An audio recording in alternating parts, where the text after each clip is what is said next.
estar aquí en la Feria del Libro de la UACM. En esta ocasión nos convoca la alegría de presentar el libro Otra Máscara de Esperanza de Adriana González Mateos, profesora investigadora de la Academia de Creación Literaria de la UACM. Les leo rápidamente. Adriana obtuvo el Premio Nacional de Literatura Gilberto Owen en 1995 y el Premio Nacional de Ensayo Literario José Revuelta por 1996. Además de recibir premios y reconocimientos por sus traducciones de poesía realizadas en colaboración. Hizo su doctorado en la Universidad de Nueva York y es profesora de la Universidad Autónoma de la Ciudad de México. Es autora de Cuentos para ciclistas y jinetes, 1995, Borges y Escher, Un doble recorrido del laberinto, 1996, y El lenguaje de las orquídeas, de 2007, y esta nueva novela que presentamos el día de hoy. Desgraciadamente, uno de nuestros presentadores, Jesús Anaya, no va a poder acompañarnos, está enfermo, nos pide que manifestemos una disculpa, pero está enfermo y por esa razón no va a poder acompañarnos el día de hoy. Para empezar ya, si les parece, con la presentación del libro, va a empezar hablando Mónica. Mónica es poeta, ha escrito 2 libros de poesía, es estudiante de la licenciatura en creación literaria y hay que decirlo, es una de las mejores estudiantes, quizás que nosotros le damos gusto tener en clase. Vamos a darle la palabra a ella para que ella empiece con este evento.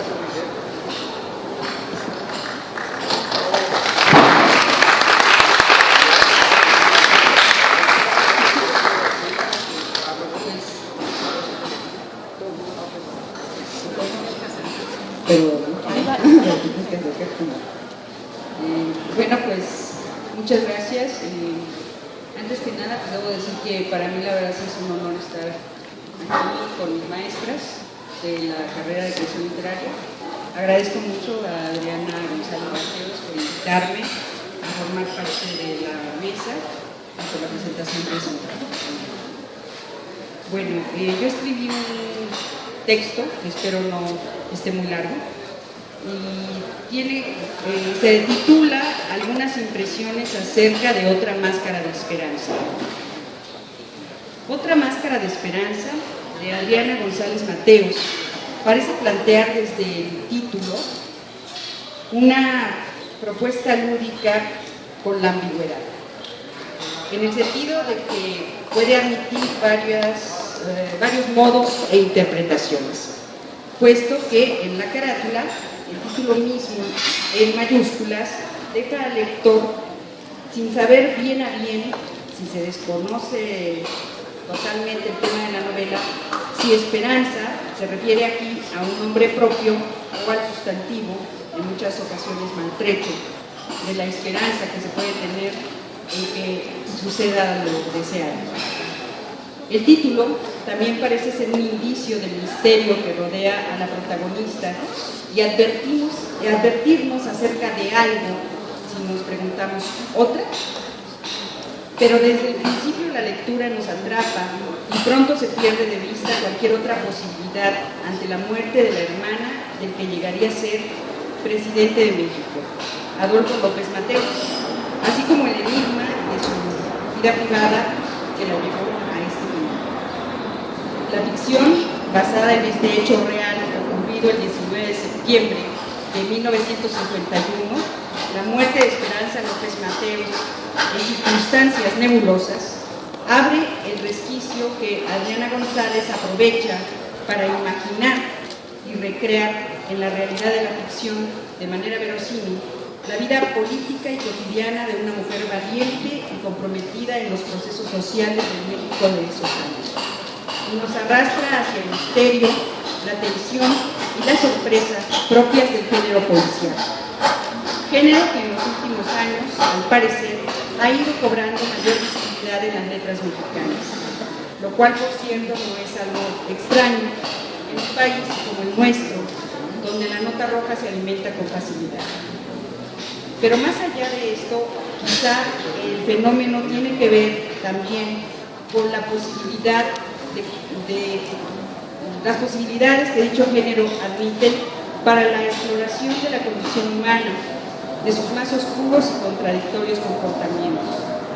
En esta novela, me parece, las líneas narrativas organizadas en la trama potencializan las distintas maneras de percibir la realidad sobre Esperanza, e incluso algunas de las propuestas llegan a contraponerse, circunstancia que crea aún más tensión en los hechos narrados dentro de la ficción.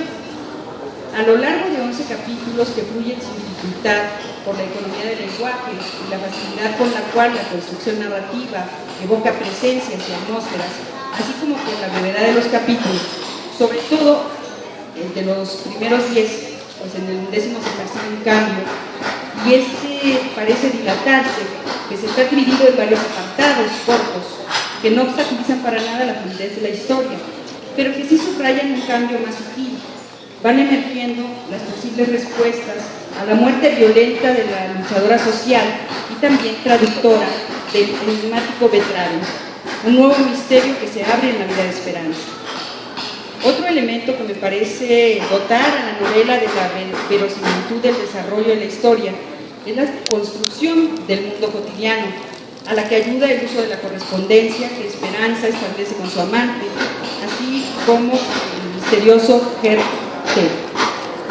Si bien, como acabo de mencionar, la historia fluye sin dificultades, su lectura sí requiere de un lector atento, pues en varias ocasiones el cambio de punto de vista, desde donde el narrador nos cuenta, muda sin ser evidente, como por ejemplo en el inicio mismo de la novela. Cito: ya para las 12 del día de ese 19 de septiembre, Roberto Figueroa había confeccionado un relato verosímil, capaz de satisfacer a sus inquisidores. Ante todo, a Marco Tulio Almada, agente del Ministerio Público encargado de investigar la muerte de Esperanza. Desde las primeras preguntas me impresionaron los titubeos del libro. Como puede apreciarse en este fragmento, el narrador parece que seguirá explicando los sentimientos o ideas del esposo, Roberto. No obstante, con un punto y seguido, de pronto nos encontramos siendo testigos de lo que le impresiona a la gente. A partir de este narrador en tercera persona que nos obliga a mirar desde los distintos puntos de vista de los personajes, asistimos, junto con el agente del Ministerio Público, Marco Tulio Almada, a las posibles verdades que entraña esta muerte violenta: suicidio o asesinato. Por momentos las pistas parecen apuntar a uno u otro lado. Con ágil estilo, en ocasiones ambiguo, la autora nos guía por el intrincado camino en donde la presencia de algunos nombres de personajes de la historia, como Ruiz Cortines, Lázaro Cárdenas, Lombardo Toledano, la alusión a Miguel Alemán, a William Burroughs, ayudan a esbozar con gran eficacia las figuras de otros, como el mismo escritor de origen alemán, Betraven, el fotógrafo de cine, Gabriel Figueroa, el escritor y periodista Salvador Novo, el senador Adolfo López Mateos, entre otros, y dibujan los entresijos de las entrañas del poder político y económico que buscaba consolidarse en México en los años 50. Así como a la misma Esperanza, a quien en una parte del relato podemos ver, cito: Esperanza chimuela y con trenzas, jugando en la calle, subiéndose a los árboles. Esperanza con el pelo corto, a principios de los años 30, una encarnación de lo moderno y de lo dinámico. El peinado que le hacía falta para redondear su vocación de libertad en esa ciudad donde las pelonas eran perseguidas y el pelo corto se había convertido en la marca de las mujeres que desafiaban las convenciones, casi un manifiesto anticlerical, revolucionario, vanguardista. Por momentos la protagonista parece desdoblarse en muchas esperanzas, desde la traductora del novelista alemán, tal vez solo el seudónimo del creador de esas novelas, cuya temática es México y las injusticias sociales, o la hermana incómoda para alguien del senador en ascenso, o la esposa del hermano y cineasta, o la mujer de un norteamericano ingenuo, o la mujer comprometida con las causas de los trabajadores que participó en la huelga de Nueva Rosita en Coahuila, o la integrante de la Caravana del Hambre, o la posible colaboradora de los anarquistas alemanes, o quizá una más cercana al bloque soviético, que tenía organizaciones en el país, o la alpinista de Iztaccíhuatl, la deportista incansable, o la mujer de armas tomar. Todas estas esperanzas actúan como para hacerle recordar al lector que nadie es solo un aspecto de su identidad, provocando con ello esa ilusión de realidad de persona tridimensional. Por otra parte, los personajes que rodean al investigador Aldama, por cierto, un hombre en apariencia consciente de que es peligroso saber más de la cuenta, resaltan su aspecto humano, sobre todo cuando se muestran las relaciones que mantiene con su colaboradora Marcela y su amigo Alfredo, así como con su gato Pancho. Los demás personajes, el guardaespaldas de Trotsky, Henry Schnauz, no sé cómo se llama, está en alemán, los mineros huelguistas, Hortensia y las demás mujeres de la caravana, el reportero Antonio Rodríguez, la alemana Mayra, la vendedora del estanquillo, los hombres del hospital contribuyen a la visibilidad de las personas comunes. También la creación de las atmósferas, desde el Café Tacuba hasta las calles de Coyoacán y los pueblos del México de esa época, imaginado por la autora. Me parece muy sugestivo que la historia gire alrededor de esta figura, una de las mujeres más interesantes y poco conocidas de la vida política nacional, pese a su activismo.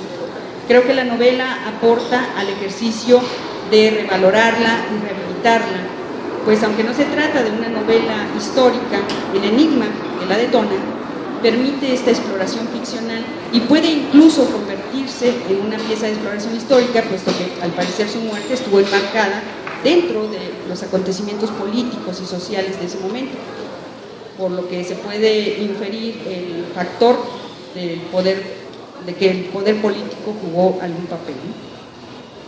Sin duda, la novela Otra máscara de esperanza es una propuesta inteligente, cuyo manejo sutil del humor negro atrapa desde las primeras líneas y despierta el interés en ese periodo de la historia nacional, cuando se amarraba el andamiaje del poder autoritario mexicano. Por todas estas razones, no me resta más que recomendar su lectura a los seguidores del género y a quienes aún no se han acercado a él, pues sin duda encontrarán en sus páginas intriga política, aventura, relaciones entrañables, misterios y personajes contradictorios en el marco de una época de nuestra historia nacional que en esta propuesta se nos presenta viva y nos invita a vivirla. Muchas gracias.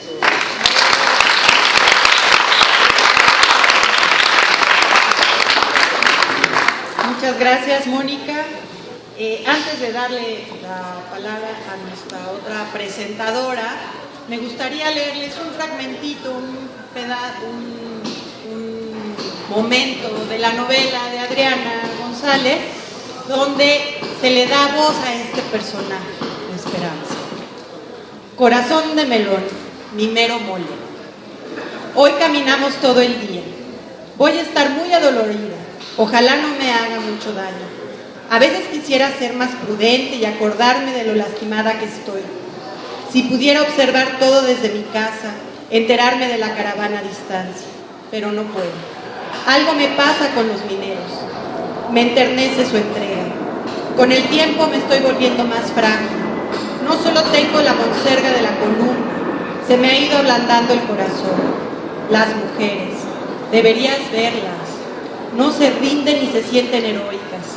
Están en la caravana como están los fines de quincena, sacando de quién sabe dónde el ingenio para darles de comer a sus hijos, encontrando el tiempo para ser cariñosas, para darte algún regalito, aunque sea un taco con quelites.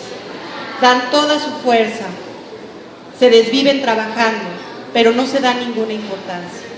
Cargan la huelga en el hombro, les parece normal. Son las más valientes, las que dan ideas, no dejan que nadie se eche para atrás. Hoy estaba oyéndolas y de repente me acordé de una soldadera que estuvo una vez con nosotros cuando éramos muy chicos. Unos zapatistas vinieron a quedarse en casa de mi primo Chicho. Nunca había visto a alguien así. Me acuerdo de ella en la cocina, empistolada, sirviendo un caldo muy caliente, regañándome porque no me lo quería comer, pues estaba muy picoso. No te enseñes a desperdiciar la comida, Catrincita. Ojalá no te toque aprender que a veces no hay. Tenía la cara curtida por el sol, afilada por la voluntad de sobrevivir, por la decisión de no dejarse. Me di cuenta de que había visto muertes y quemazones y asaltos, pero no le tuve miedo. Sentí que me lo decía porque yo no era una mensa. Tenía 8 años, pero en las calles estaba la revolución y más me valía entender. Hoy en la tarde oí a estas mujeres. Tuve una sensación muy veloz, como si sus voces me regresaran a esa cocina, aunque ellas tienen acento norteño y mi soldadera debía de ser del sur, de algún sitio no muy lejano a la ciudad.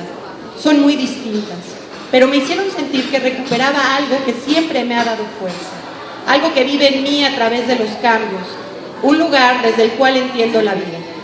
Esa mañana me tomé todo el caldo picosísimo, sin quejarme ni una vez, mirando de frente a la soldadera, ganándomela, demostrándole que yo también me atrevía a cualquier cosa, aunque se me salieran las lágrimas. Al final me dio un pedazo de piloncillo y me prometió enseñarme a disparar la pistola. No sonreía y yo entendí que no estábamos jugando. Ya ahora te estoy escribiendo desde otro momento. He perdido la sensación del contacto, pero quiero decírtelo a ti para no olvidarlo tan pronto. Adivina desde dónde, tú eres. Le doy la palabra a la profesora Adriana Jiménez,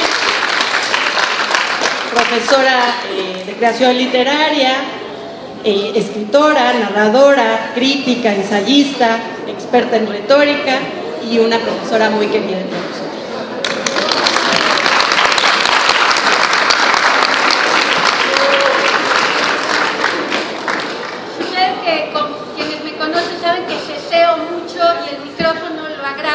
Si me escuchan atrás, preferiría hablar sin el micrófono, porque aparte hablo muy rápido.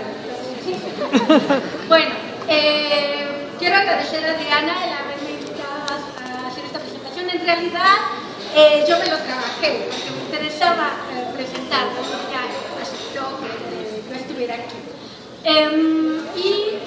Una de las cosas que quiero decir es que me parece totalmente laudable, elogiable, que una autora emprenda esta tarea, ¿no? Que es también una tarea que se impuso la escritora a quien está dedicada a esta feria, que es Elena Poniatowska.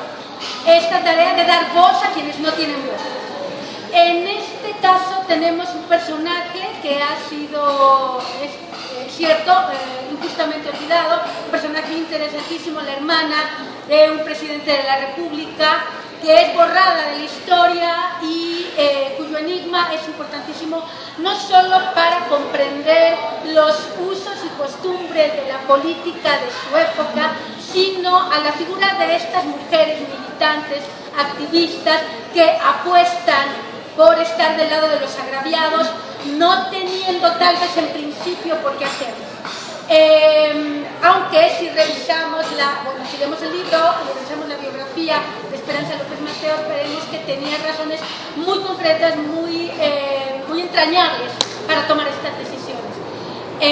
Pero bueno, el caso es que Adriana se propone recuperar esta figura y me parece que eso es lo primero que se tiene que elogiar de este libro, ¿no?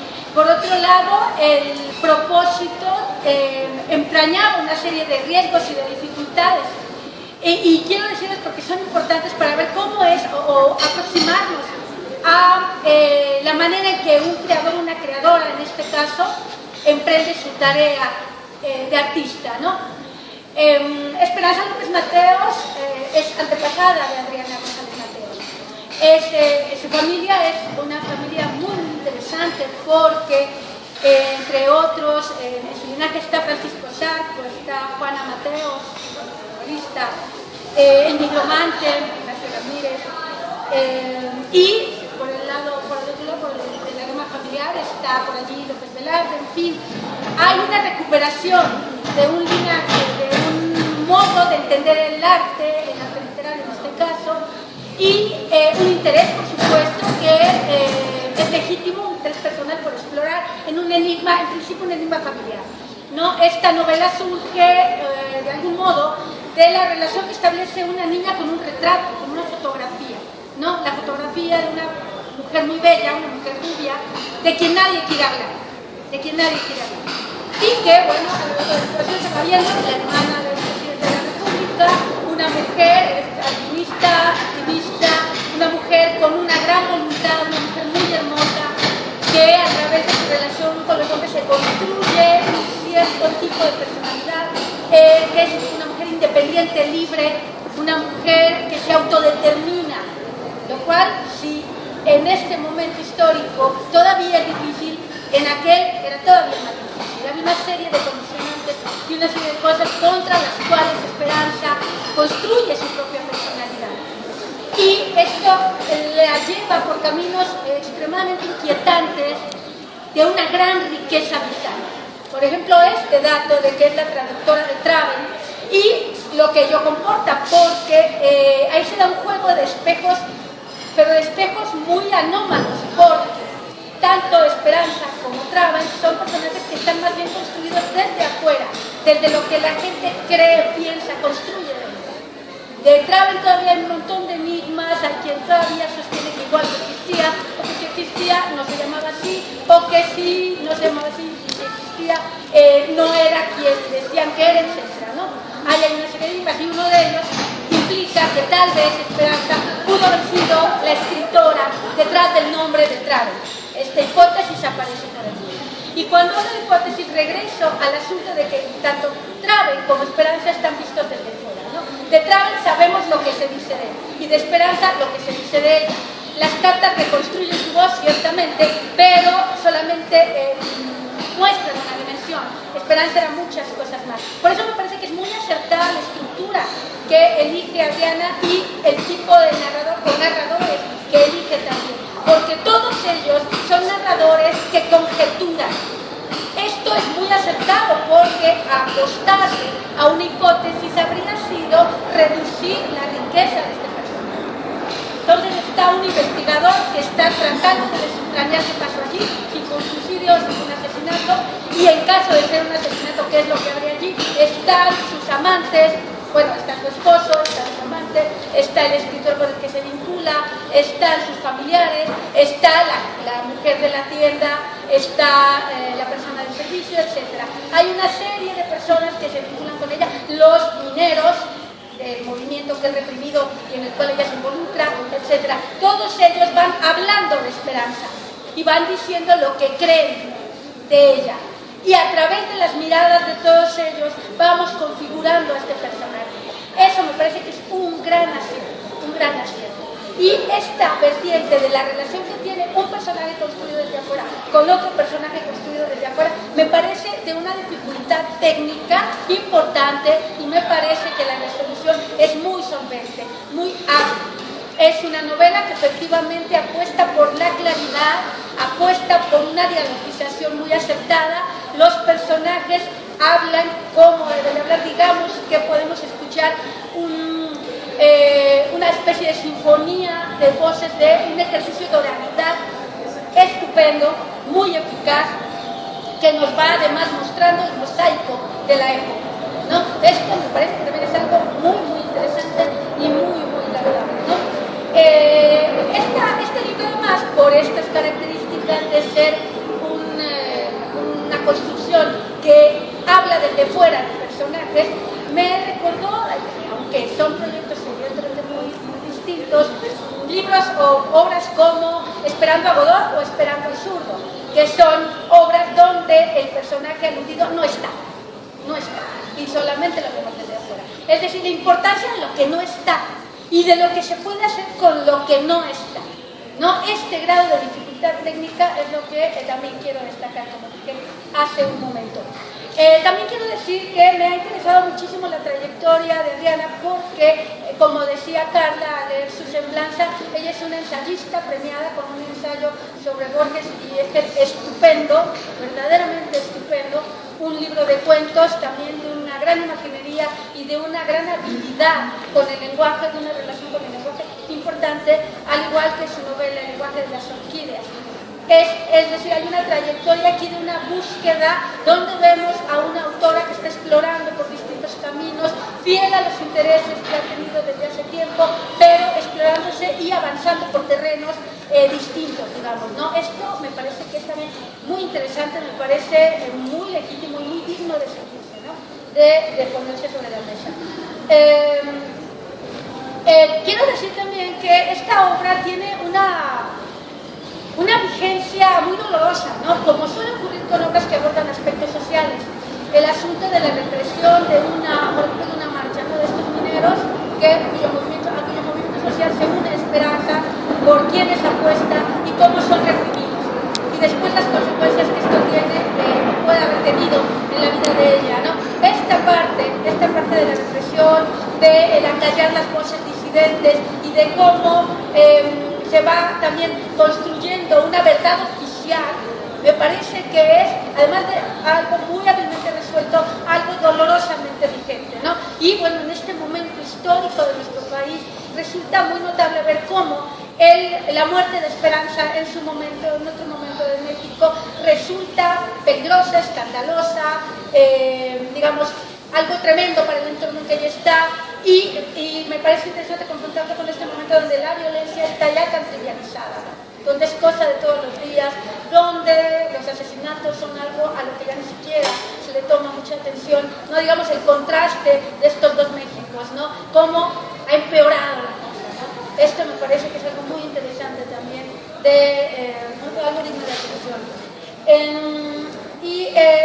Esta figura, como comentaba yo al principio, que ya se ha mencionado en las intervenciones previas, de la mujer que decide hacer esta apuesta, que decide ser una luchadora social, con todo en contra y pese a todo, y que hace de esta militancia un motivo de vida al que prácticamente se subordina todo lo demás, ¿no? Esto me parece que es algo que se tiene que seguir diciendo, que se tiene que seguir apuntando, y en este sentido lo acierta muchísimo, ¿no? También quiero hablar acerca del primer narrador que aparece, al que aludía también Mónica, que es un investigador que está tratando de desentrañar qué fue lo que pasó con esta muerte, y que se da cuenta de que está entrando en terrenos peligrosos, ¿no? Porque, bueno, es una figura de un detective que es muy, digamos, paradigmática, que es indispensable en la novela de este tipo, la novela negra, la novela policial, y que va indagando, ¿no? Va indagando y construyendo todo el asunto. Pero me parece que es muy estimulante ver cómo este personaje va siendo afectado por los acontecimientos, ¿no? Es un personaje que tiene una vida determinada, que tiene costumbre de estar en estos asuntos, y al influjo de un personaje a quien no conoce, una mujer que está muerta, al influjo de este personaje al que se va aproximando a través de las voces y de las miradas de los demás, cómo este personaje va influyendo en él. Esto me parece que es una aportación, ¿no? ¿Qué es lo que sucede con este detective?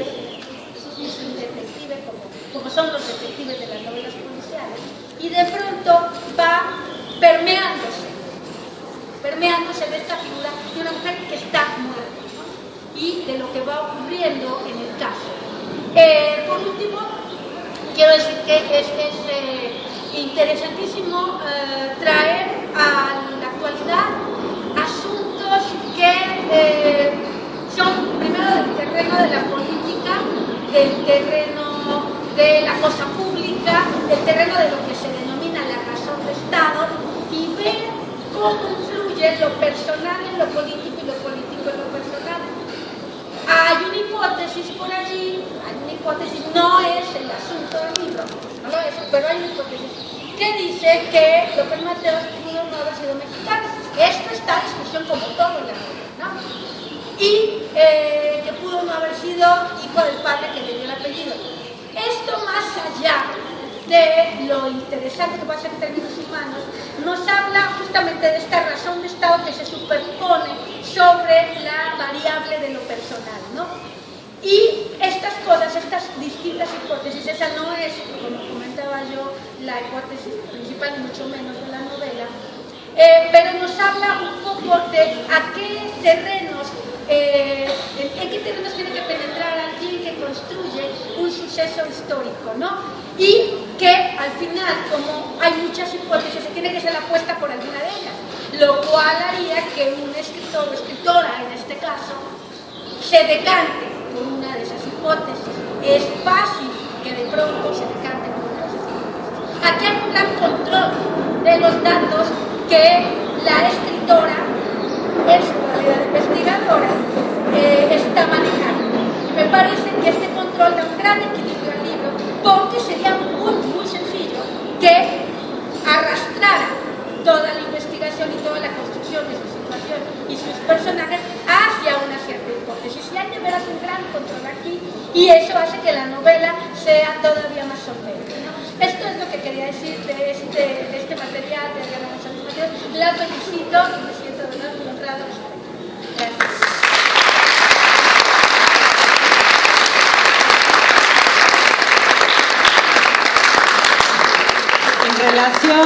Muchas gracias, Adriana. En relación a lo que dice Adriana Jiménez con respecto a la trayectoria de Adriana González Mateos, creo que vale la pena revisar el epígrafe de Betravel que abre la novela.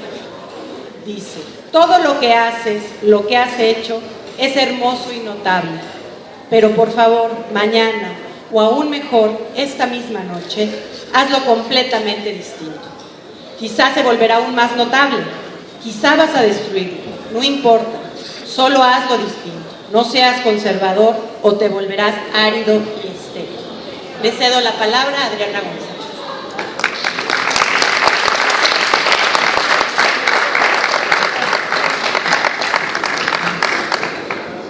Muchas gracias les quiero dar a las tres, a cada una, a Adriana Jiménez, que se impuso así la tarea de leer libros muy viejos míos para preparar esto, y bueno, yo he estado viendo todo el trabajo que ha hecho, gracias, me dio muchísima emoción escuchar todo lo que acabas de decir. Darle las gracias a Mónica, que ingenuamente hace 3 semanas me dijo: ay, leí tu libro y me gustó, y yo le dije: pues órale, ven y preséntalo. Y que desde entonces, en estas 3 semanas, me he estado diciendo: oye, creo que es, ya me voy a enfermar. Entonces, bueno, muchas gracias a Mónica y muchísimas gracias a Carla, que también, bueno, pues en parte puedo decir que sufrió lo que fue esta novela porque hemos compartido el cubículo, entonces, bueno, pues el desorden, todo este proceso de investigación y de escritura. Les quiero dar las gracias a las tres, a Jesús Anaya. Bueno, el hecho de que Jesús Anaya no haya venido hoy en la mañana, porque me avisó hoy en la mañana que está enfermo, me dio mucha tristeza que no pudiera venir, pero quiero decir que yo le estoy muy agradecida a Jesús, porque cuando terminé de escribir la novela y tenía el manuscrito en mi computadora, necesitaba encontrar un editor y, bueno, como muchos de ustedes saben, como todos saben, Jesús tiene una trayectoria muy importante como editor, entonces yo le acerqué a él y le pedí su asesoría y él me guió a través de, bueno, todas estas cosas que uno tiene que hacer cuando está buscando un editor. Me hubiera dado muchísimo gusto que estuviera aquí, me da mucha pena que esté enfermo y bueno, al mismo tiempo sé que pronto, la semana que entra no porque son vacaciones, pero cuando se reinicien las clases va a estar aquí con nosotros. También les quiero dar las gracias a todos los que han venido. Quiero decir que para mí es importantísimo presentar la novela aquí en el patio del plantel del Valle de la Universidad Autónoma de la Ciudad de México, ya que la novela fue un trabajo que yo hice como profesora de esta universidad. O sea, yo en algún momento hice ponencias para ir a congresos en los cuales aproveché parte de la investigación que estaba haciendo para hacer la novela. La novela es parte de mi trabajo como profesora de la Academia de Creación Literaria, que ha sido un grupo de colegas y un ambiente muy enriquecedor para mí. Me ha permitido pensar, discutir, compartir con otras personas el proceso de la creación literaria. Quiero decir en este momento que yo creo muchísimo en el proyecto de la licenciatura en creación. Agradezco especialmente a las gárgolas, algunas de ellas aquí presentes, por todo el ambiente tan interesante, tan nutricio, ¿no? Para los creadores. Nosotros como profesores hacemos todo lo que podemos, y me consta, para crear un ambiente favorable para los estudiantes, y debo decir que también para los profesores y profesoras es algo realmente muy enriquecedor el ambiente de la academia. Entonces, quiero dar las gracias a la academia, quiero dar las gracias a la universidad que me paga quincenalmente para poder hacer la investigación y para escribir. Me concedió un año sabático durante el cual pude terminar la novela y me puso en contacto con personas maravillosas que me ayudaron a escribir todo esto, ¿no? Como se cuenta al final hay una serie de agradecimientos en los que yo recuerdo cómo empezó esta novela. Fue en un diálogo con Iván Gómez César, que de repente estábamos acabando de comer y me dice, bueno, ¿y tú quién eres? Esos apellidos tuyos, ¿quién es tu familia? Entonces yo le dije, pues una familia común y corriente, pero tenía una tía que tradujo las novelas de Beltrán. No me digas, pues resulta que esa señora también estuvo en la huelga de los mineros. No me digas. Y así es como empezamos él y yo a platicar, y toda esa conversación dio origen a la investigación. Posteriormente yo daba una clase en este plantel y tenía un estudiante llamado Iván Peñoño que obsesivamente en cada clase me decía, oye, ese cuento de Borges que estamos leyendo es como la novela policial, ¿verdad? Y yo le decía a veces, no, Iván, es un cuento que se llama El Alejo, y todo el mundo ha pensado que se parece a la Divina Comedia. Nadie lo había visto con la literatura policial. Pero bueno, a través de estos diálogos yo pensé, me di cuenta de que esta es una forma muy útil para escribir esta novela. Entonces, bueno, recuerdo estas anécdotas porque realmente creo que el trabajo que estamos haciendo todos juntos en esta academia, en esta universidad, vale muchísimo la pena. Y les doy las gracias una vez más por estar aquí, por su presencia en las clases de todos nosotros, por contribuir a ese ambiente literario en el que todos somos parte, todas somos parte. Por último, además de agradecer su presencia, les pregunto si alguien tiene una pregunta. Con eso ya les cedo el micrófono a Carmen, la moderadora. Bueno, les leo rápidamente ya para cerrar lo que dice Elena Poniatowska.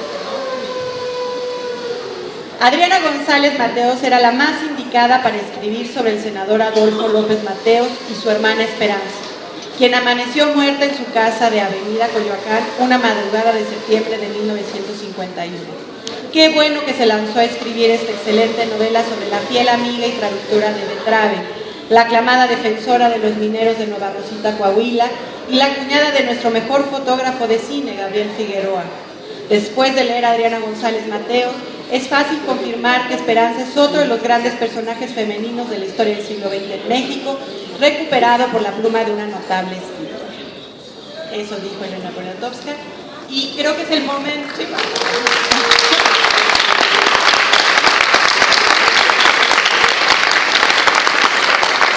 Y este es el momento en que ustedes pueden aprovechar para dialogar con una autora, dialogar sobre su proceso de creación, sobre sus inquietudes.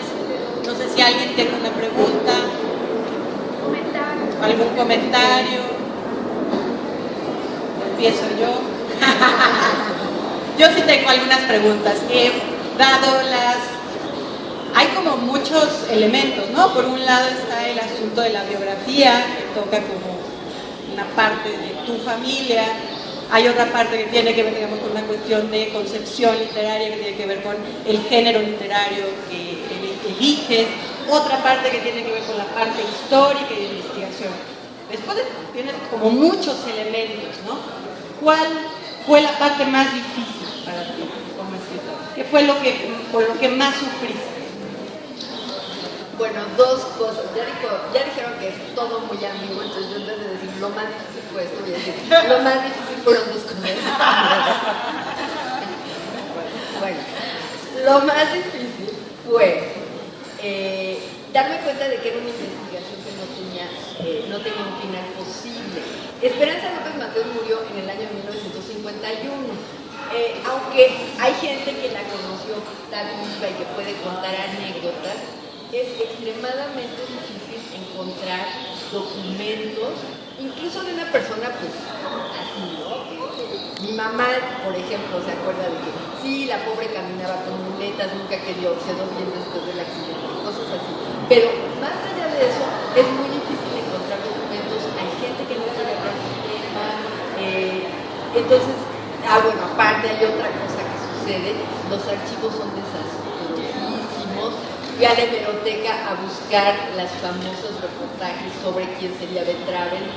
El tomo donde estaba uno que yo necesitaba se había perdido, la hemeroteca no lo tiene, hay que ver quién más tendrá la revista, a lo mejor la revista se encuentra en otra hemeroteca, a lo mejor el tomo sí está, a lo mejor el tomo no está. Bueno, todo esto realmente es difícil a la hora de estar haciendo una investigación histórica y por supuesto no se trata de una investigación histórica, sino de algo que es en principio imposible, que es recuperar a una persona.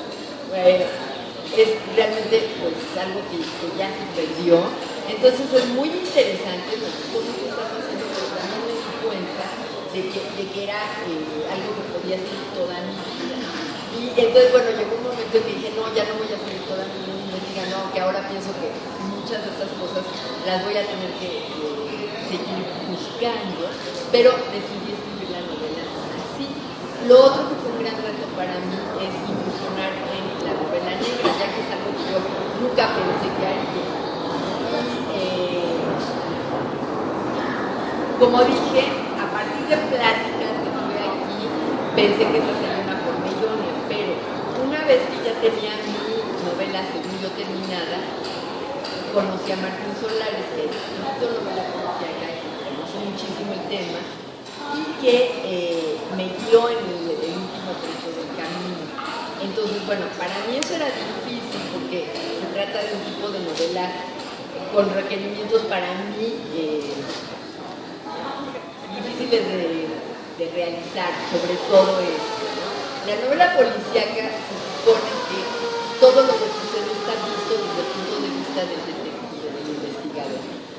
Sería inverosímil la novela si el investigador está investigando algo y al mismo tiempo entramos en el ambiente del asesino que dice, no, pues claro, el detective es un tonto, porque yo ya sé que lo escribo. Es decir, que es una convención muy importante en la novela policíaca que hacía muy difícil acercarme a lo que yo primero quería, que era el personaje central, Esperanza López Mateos. Entonces, bueno, como que jugar entre esta convención de la novela con otras cosas que a mí me gustaban fue un reto y fue muy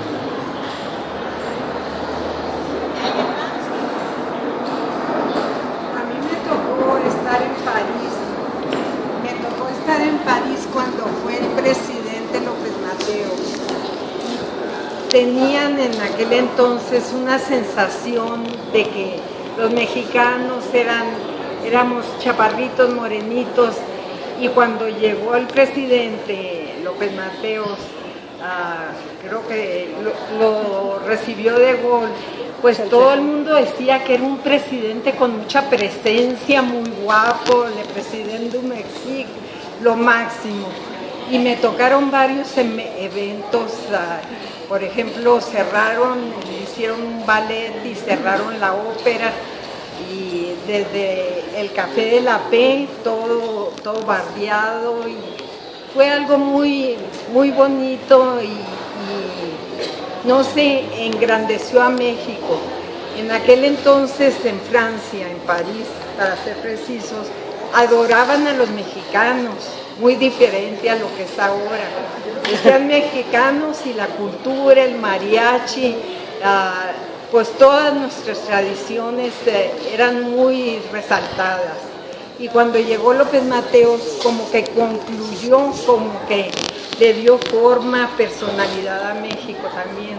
Y ese recuerdo lo quería compartir contigo.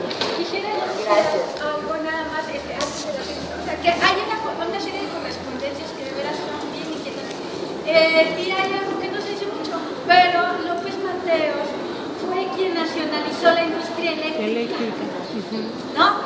Qué interesante. Ahorita pensando en todo lo que está pasando con la reforma energética. Bueno, ese dato vale la pena tenerlo en cuenta. Fue quien nacionalizó la industria eléctrica. Igual hay una pregunta, yo tengo una. Yo quisiera nada más rápidamente decir algo más sobre este sexenio, porque también es algo distinto de lo que sucede ahora. Es un presidente interesado en la cultura. Sí. Durante este sexenio hay un logro importante, la construcción del Museo de Antropología, que bueno, después se puede criticar la estructura del museo ya desde otro lado, pero el hecho es que tenemos el museo, ¿no? Y que hay una colección importantísima de piezas prehispánicas. Es decir, hay que decirlo porque esto ha decaído notabilísimamente en los últimos sexenios, en que parece que el Estado se desinteresa de la cultura, tiene miedo a la cultura, y bueno, a mí me parece que es algo muy rescatable. También hay algo fue uno de los mejores con lo que tú dices. En este sexenio se consiguió que México fuera la sede de los Juegos Olímpicos de 1968. Su Yo en ese tiempo era una niñita y no entendía mucho lo que estaba pasando, pero es verdad que en esas Olimpiadas no solamente se trató de competencias deportivas, sino que hubo lo que se llamó la Olimpiada Cultural. Yo recuerdo haber asistido a muchísimos conciertos, funciones de danza, que eran enviados por los países que enviaban a sus delegaciones deportivas y también enviaban delegaciones culturales y artísticas. Bueno, me parece que hay críticas importantes al sexenio de López Mateos, pero también es importante recuperar este aspecto. Y el aspecto social, perdón, que es muy importante respecto de la novela. Hay unas partes en el texto donde están dialogando Esperanza y su hermano y están hablando de los asuntos sociales. Es que él tenía una historia acerca de esto. También hay otra cosa, durante ese sexenio López Mateos se creó el ISSSTE, ¿no? Su interés por la medicina social, por ejemplo, también está ahí.